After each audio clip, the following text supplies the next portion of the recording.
ఓం సుముఖాదరవః ఓం ఏకదంతాదరవః ఓం కపిలాదరవః ఓం గతకర్ణకాదరవః ఓం లంబోదరాదరవః ఓం వికటాదరవః ఓం విఘ్నరాజాదరవః ఓం ధూమకేతవే నమః ఓం గణాధ్యక్షాదరవః ఓం బాలచంద్రాదరవః ఓం శూర్పకర్ణాదరవః ఓం హేరంబాదరవః ఓం స్కందపూర్వదాదరవః ఓం మహాగణపతయే నమః. ఈశాన పితృరూపేణ మహాదేవో మహేశ్వరః ప్రియతాన్ భగవాన్ మంత్రమధ్యే క్రియామధ్యే యత్కించక్రియతే కర్మ కర్మ సమనం కురు విష్ణుర్విష్ణుర్విష్ణుర్విష్ణుః. నమో బ్రహ్మణ్య దేవాయ గోబ్రాహ్మణహితాయ చ జగద్ధితాయ కృష్ణాయ శ్రీ గోవిందాయ నమో నమః. సహనా భవతు సహనౌ భునక్తు సహ వీర్యంకరవావహై తేజస్వినావహై భవతు మా విద్విషావహై. అమ్మా అయ్యో కుయ్యా ముర్రా కుయ్యా. ఒక్క రాత్రి సానిదాని కొంపకెళ్ళి అన్ని వేలు తగలేసి వస్తారా? సిగ్గులేదు? ఎందుకే సిగ్గు? ఎందుకు సిగ్గు? నేనేమన్నా మన సొంత డబ్బులు తగలేశానా?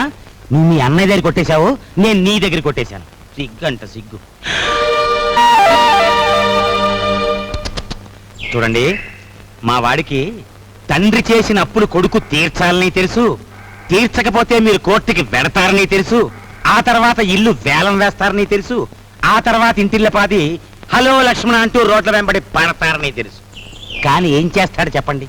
ఏం చేస్తాడు చెప్పండి? పోని మీ వాడికో గొప్పింటి అమ్మాయితో స్నేహం ఉంది కదా, ఆ అమ్మాయి దగ్గర డబ్బు తీసుకుని మా బాకీలు తీర్చచ్చు కదా అని మీరు సలహా ఇవ్వచ్చు. కానీ మా వాడు పరువు, మర్యాద, మానం, అభిమానం అన్ని మంట కలిసిపోయినా సరే ఇతరుల దగ్గర మాత్రం చెయ్యి చాపడం వాడి పాలసీ. అది మావయ్య ఆవేశపడకు, ఆయాసం వస్తుంది. వచ్చినా సరేరా, నేను నీ మావయ్యని మంచివాడిని కనుక నీ ఫ్యామిలీ పొజిషన్ ఏమిటో వీళ్ళకి దాపరికం లేకుండా చెప్పి దయదల్చండి మహాప్రభు అని ఈ గాడిదల్ని ప్రాధేయపడుతున్నాను. అదే ఈ పెద్ద మనుషుల్ని ప్రాధేయపడుతున్నాను. మా గురించి నువ్వు ఎవరి కాళ్ళు పట్టుకుని అవసరం లేదు. మా నాన్నగారు చేసిన అప్పులన్నీ వడ్డీతో సహా 15 రోజులు తీరుస్తాను. తీర్చలేని పక్షంలో నన్ను నడివీధిలో నిలబెట్టమను. అందుకు నేను సిద్ధమే. అంతకంటే ఇంకా ఏం కావాలి భయ్యా?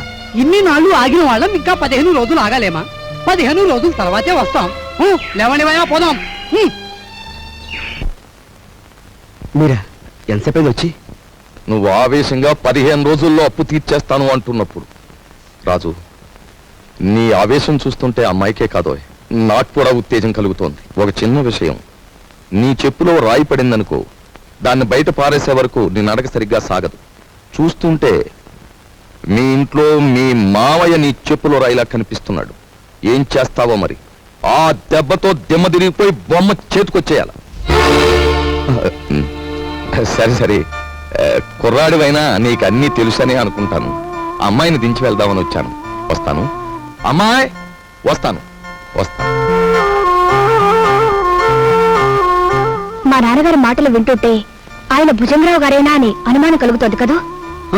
నేను ఆ ఇంటికి వెళ్లిన రోజు నుంచి గమనిస్తున్నాను. ఆయన మా నాన్న కాదు, నాన్నగారి పోలికలున్న మరో మనిషి. అతన్ని పోలీసులకు పట్టించొచ్చు. అంతకన్నా ముందు మా నాన్నను వాళ్ళెక్కడ చేర్చారో అది తెలుసుకోవాలి.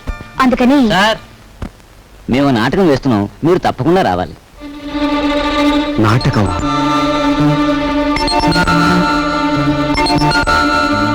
మీరెందుకు వచ్చారు? ఎవరు రమ్మన్నారు? నా జ్ఞాపక శక్తినే పరీక్ష చేస్తున్నారా? అసలు మీ గుండెకి ఆపరేషన్ చేయాల్సింది ఈ వేళేనని ముహూర్తం పెట్టిన పంతుల్ని నేనే కదా, డాక్టర్ని నేనే కదా. తప్పదు, రావాలి. కమాన్. తప్పదా? తప్పదు. వాడి ఆస్తి ఐశ్వర్యం గురించి తెలుసుకున్నాం గాని వాడి జబ్బుల గురించి తెలుసుకోలేదు. కొంప మునిగిందిరా దేవుడా. నిన్ను బంధించడం వల్ల నీ ఫ్యామిలీకి, నీ ఆఫీస్కి నా సొంత సొమ్ము మదుపు పెట్టి, ఇదిగో చూడు, ప్లాట్ఫామ్ మీద అడుక్కునే వాళ్ళ అయిపోయాను.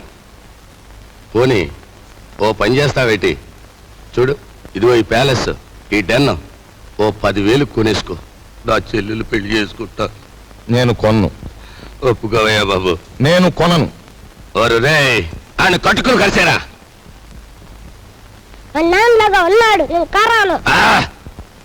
చెట్టంత మనిషిని నీ బాబుని బతిమాలుకుని పెట్టంత మనిషిని నిన్ను బతిమాలుకుని హోరని యవ్వ, నా బతికి ఎలాగైపోయిందిరా, నేను మోయటం ఎందుకురా?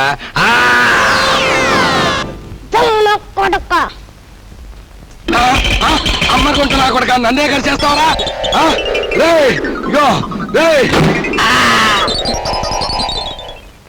గురువా గురువా,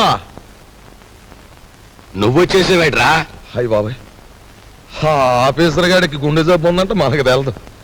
నీ గుండె జబ్బు ఉంది, ఇవాళ నీకు ఆపరేషన్ చేయాలా, వస్తావా సత్తావా అని కూర్చున్నాడు డాక్టర్. హలో ఏళ్ళు చూపెట్టేసి పరిగెత్తుకొచ్చేసాను. ఏదో వత్తొత్తు కొడక, నువ్వేదో లక్షలు తెస్తావని నా సొమ్మంతా నీకు మదుపు పెడితే అక్కడి నుంచి పారిపోయి వస్తావా? వచ్చింది చాలక ఘనకార్యం చేసినట్టు కులుకుతున్నావా? నీ యవ్వ!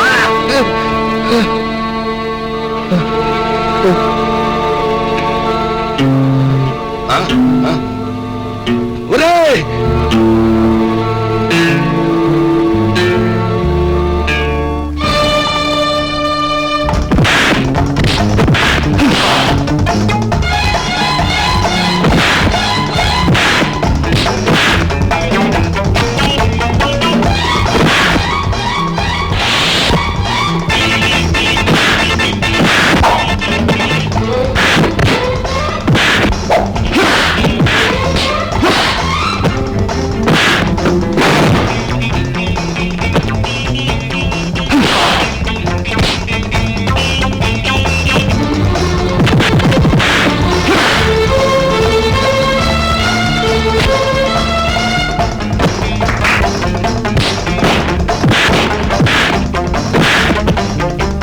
మా గురు ఎందుకు వచ్చిన ఫైటింగులు గురు? మనకి ఈ దోపిడీలు దొంగతనాలు మనకి అచ్చిరావు గానీ, అలు ఆ మనిషి గుండె జబ్బంట, పాపం కట్లు తీసేతో ప్రాణాన్ని కాపాడిన పుణ్యమైన దక్కుద్రా. పెప్పదీసేద్దాం. మరి నా చెల్లెలి పెళ్ళి చేసేద్దాం రా. అయ్యా తమరు మమ్మల్ని అర్జెంటుగా క్షమించేసి వెంటనే హాస్పిటల్కి వెళ్ళి గుండె ఆపరేషన్ చేయించుకోకపోతే ప్రాణాలు పోతాయి. నాకే జబ్బు లేదయ్యా, ఐఎమ్ ఆల్ రైట్. బాబు మీ డబ్బు అప్పన్నంగా కాజేద్దామని మిమ్మల్ని బంధించాం గాని మీ ప్రాణాలు తీయడానికి మేము కషాయోళం కాదు బాబు. మాకు పిల్ల పాప ఉన్నారు. వృత్తిరీత్యా మీరెవరైనప్పటికీ మీలో గొప్ప మానవత్వాన్ని చూస్తున్నాను.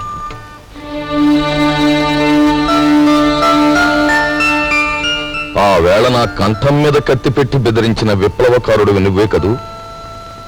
ఆనాడు మీరు నాకు అన్యాయం చేస్తుంటే నా సహనం చచ్చిపోయి మిమ్మల్ని ఎదిరించాను. ఈవేళ మీరెక్కడో బంధింపబడి ఉంటారని అనుమానం కలిగాక మిమ్మల్ని రక్షించాలని వచ్చాను. నా డబ్బు కోసం వాళ్ళు నన్ను బంధించిన నిజానికి నష్టపోయింది వాళ్ళు, నన్నేం బాధ పెట్టలేదు. అన్నట్టు నువ్వు సింపుల్ గా చెప్పాలంటే ఆయన మరెవరో కాదండి, మన అల్లుడు గారే. అల్లుడు గారా?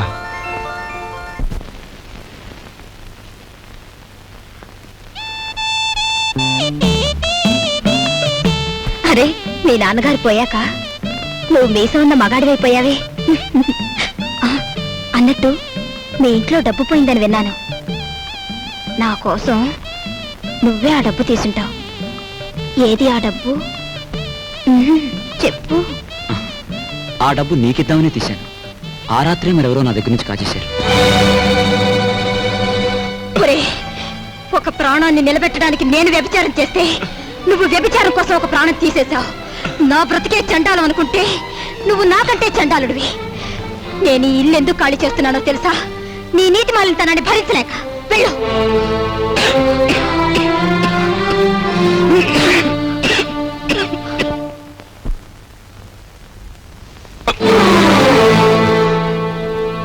ఎక్కడికి వెళ్ళావు?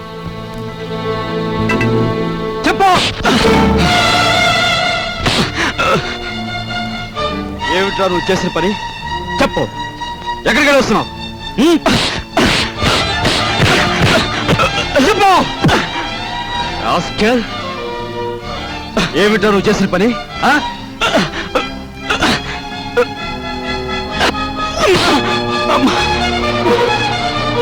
చెప్పరా రాస్కెల్, చెప్పు. పెద్దలేదురా నీకు? మీ నాన్నగారు పోయి పట్టుమని 10 రోజులు కాలేదు. ఏం చేశాడని రా వాడిని అలా కొడుతున్నావు? మీ నాన్నగారు ఏనాడైనా వీడిని ఇలా కొట్టడం చూసావా? వీడు చేసిన పనికి కొట్టడం కదమ్మా, చంపాలి. చంపి పాతేయాలి. ఏం చేశాడు అంత పెద్ద తప్పు? ఏం చేశాడా వీడు?